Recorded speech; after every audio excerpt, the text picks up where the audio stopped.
Jardim do Éden, sejam todos muito bem-vindos ao canal Histórias Esquecidas da Bíblia. Eu sou o Profeta Melotti e vou acompanhá-los ao longo desta jornada através das páginas da Bíblia. Antes de mais nada, não se esqueçam de se inscrever no canal, de deixar o seu like e de ativar o sininho de notificação, lembrando que não custa nada e não demora 10 segundos para fazer isso. E continuando a semana de José, hoje nós vamos falar de Gênesis, capítulo 44, versículo 19, vamos até Gênesis, capítulo 44, versículo 34. Então a taça de prata foi encontrada na bolsa de Benjamim. José o acusou de roubo, dizendo que Benjamim agora se tornaria o seu escravo, porém os demais irmãos estariam livres e poderiam tranquilamente retornar para a casa do pai deles lá em Canaã, né? Essa situação deixou os irmãos de José bastante aflitos, porque eles haviam prometido a Jacó que eles trariam Benjamim de volta são e salvo. E José foi bastante inteligente ao isolar Benjamim dos seus irmãos. Ele tomou Benjamim por escravo e liberou os outros irmãos, né? O que José pretendia tomando essa atitude? Ele queria saber qual seria a reação dos irmãos dele, né? Será que os irmãos dele deixariam Benjamim se tornar seu escravo e aproveitariam a oportunidade e retornariam e partiriam em liberdade lá para Canaã? Mais ou menos como seus irmãos agiram quando ele ainda era jovem, né? Eles trataram José como um objeto, eles não gostavam, eles tinham raiva de José ser o preferido pelo pai e se livraram dele como se ele fosse um objeto, sem se importar com os sentimentos dele, sem se importar com José. E não se preocuparam também com o sofrimento que a atitude deles traria ao pai deles, né? Traria a Jacó. E temos que lembrar que a ideia de vender José foi de Judá. A princípio eles pensaram até em matar José, mas então Judá, vendo aquela caravana de mercadores ismaelitas, teve a ideia então de vendê-lo para eles. Então Judá, isso foi mexendo muito com a sua parte emocional, com seu coração. Judá estava certo de que ele havia causado a morte de José, trazendo sofrimento para seus familiares e principalmente para o seu pai. Então, na cabeça de Judá, tudo aquilo estava acontecendo devido a uma punição divina pela forma com que eles trataram o seu irmão lá no passado. Quando o intendente os acusou de roubo, eles estavam tão convictos da inocência deles, né, que eles até responderam para o intendente: olha, se alguém aqui for encontrado com a taça, este morrerá, e os demais se tornarão escravos do governador, tá? Porém, quando o intendente encontra a taça, Judá interpreta aquela situação, ele entende aquela situação da seguinte forma: bem, nós não roubamos a taça. Em relação ao roubo da taça, nós somos inocentes, porém nós estamos pagando e devemos pagar pelos erros e pelos pecados que nós cometemos lá no passado, né? O passado está nos perseguindo e Deus colocou na cabeça de Judá, como se Deus tivesse colocado a taça dentro da bolsa de Benjamim para que eles pagassem os pecados que eles cometeram, mas os pecados não atuais, os pecados lá do passado. E outra coisa também que foi mexendo com Judá foi o fato de que ele prometeu a Jacó, ele prometeu ao seu pai que ele se responsabilizaria por Benjamim, dizendo: eu serei culpado diante de ti pelo resto da minha vida se eu não trouxer o garoto de volta para Canaã. E tudo isso então foi mexendo com Judá, foi mexendo com seu sentimento de culpa, com seu remorso. Então ele vai iniciar um discurso emotivo, um discurso apaixonado para José, mostrando que ele estava decidido a contar a verdade e a confessar tanto os seus pecados como os pecados dos seus irmãos. E o discurso de Judá começa da seguinte forma: eu sei que o Senhor é tão poderoso quanto o faraó, porém não se irrite, não tome nenhuma atitude precipitada sem que antes eu tenha oportunidade de lhe falar algumas palavras.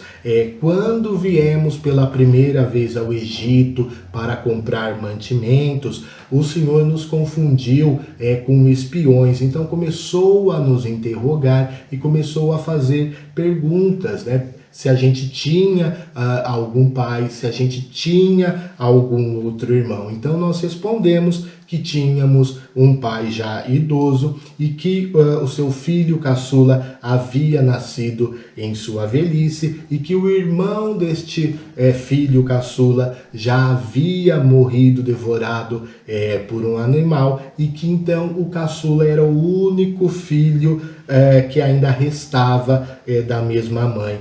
Que por tudo isso, o nosso pai amava muito o filho caçula e tinha um apego muito grande a ele. E o nosso pai, com medo que algo acontecesse ao Benjamim, ele não permitiu que Benjamim descesse com os demais irmãos para o Egito. E o Senhor então pediu para a gente provar que nós não éramos espiões e que o Senhor acreditaria na gente caso nós trouxéssemos o nosso irmão aqui diante do Senhor, né? Porém a gente respondeu: olha, o nosso pai é muito apegado ao filho caçula, né? Se nós o trouxermos para cá, e algo acontecesse a Benjamim, o nosso pai morreria de desgosto.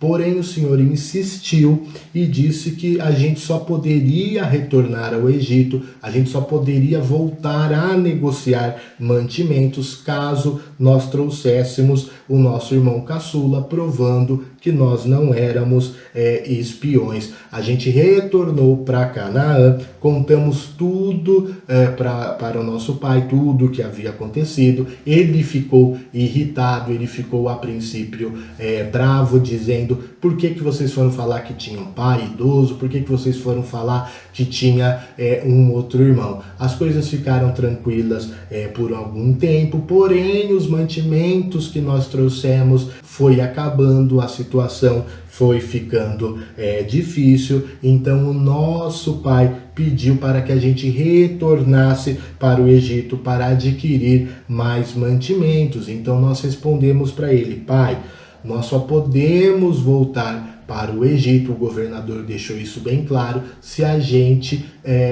levar Benjamim, né? Ele pensa que nós somos espiões. Se a gente não levar o Benjamim, nós não poderemos comprar e a gente vai acabar morrendo de fome. Então nós não temos escolhas, tá? Ou a gente corre o risco e leva Benjamim, ou então a gente acaba morrendo de fome, né? Então nosso pai nos respondeu: vocês sabem que a minha esposa preferida, Raquel, já falecida, ela já me deu, né, apenas 2 filhos. Um deles já morreu devorado por um animal e Benjamim é o único que restou. Então, se algo lhe acontecer, eu também serei levado à sepultura. Então, meu Senhor, se eu retornar até Canaã, até a casa do meu pai, sem levar comigo Benjamim, meu pai certamente vai morrer de desgosto, vai morrer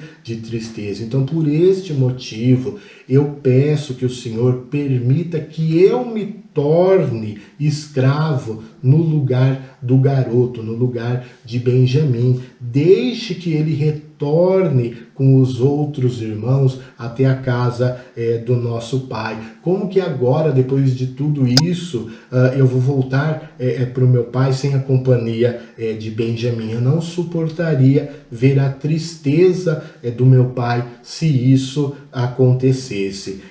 E ao longo desse discurso, Judá cita o termo meu Senhor em 8 ocasiões, tá? E ele também cita o termo pai em 13 ocasiões. E toda vez que Judá citava pai e se referia a Benjamim em seu discurso, isso tocava profundamente o coração de José, né, que foi testando os seus irmãos. E quando eles estavam presos, os seus irmãos começaram a dizer, né, tudo isso está acontecendo porque nós tratamos José daquela forma. Então, José, desde que ele foi vendido pelos irmãos, desde quando ele tinha 17 anos e foi maltratado pelos seus irmãos, ele vivia um conflito de emoções, tá? Ele vivia entre o amor e a raiva, entre o perdão e a amargura.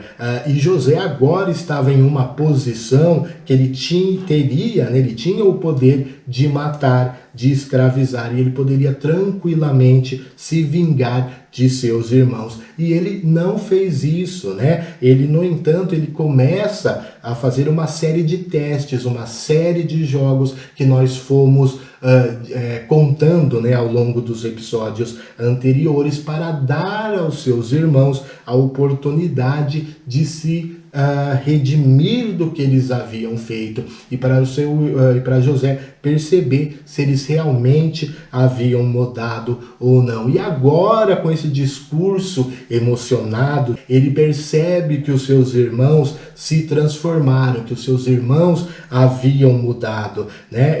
Assim como ele, José, que aos 17 anos era um garoto mimado, ele era orgulhoso, ele era tratado de forma diferente pelo pai, recebia presentes que os outros irmãos não recebiam. Quando algum irmão aprontava alguma coisa, ele logo ia lá para o pai dedurar aquilo que o irmão havia feito, e da mesma forma que ele amadureceu, se transformou em um ótimo administrador, atingiu o segundo maior posto do Egito. José percebe também que os seus irmãos haviam mudado, né?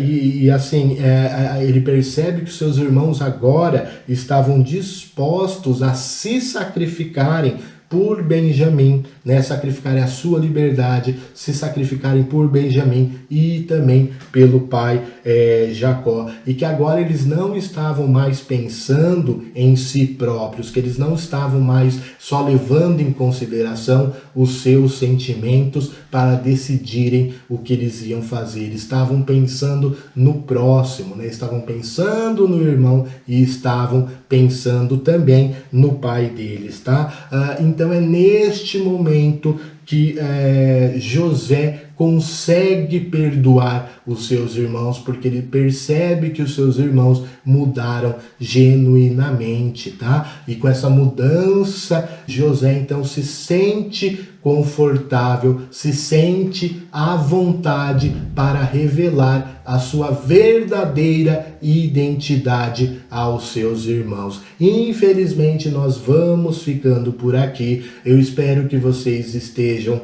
gostando, continuem acompanhando a história de José. Eu desejo tudo de bom, tudo de melhor a todos, e a gente se vê no próximo episódio de Histórias Esquecidas da Bíblia.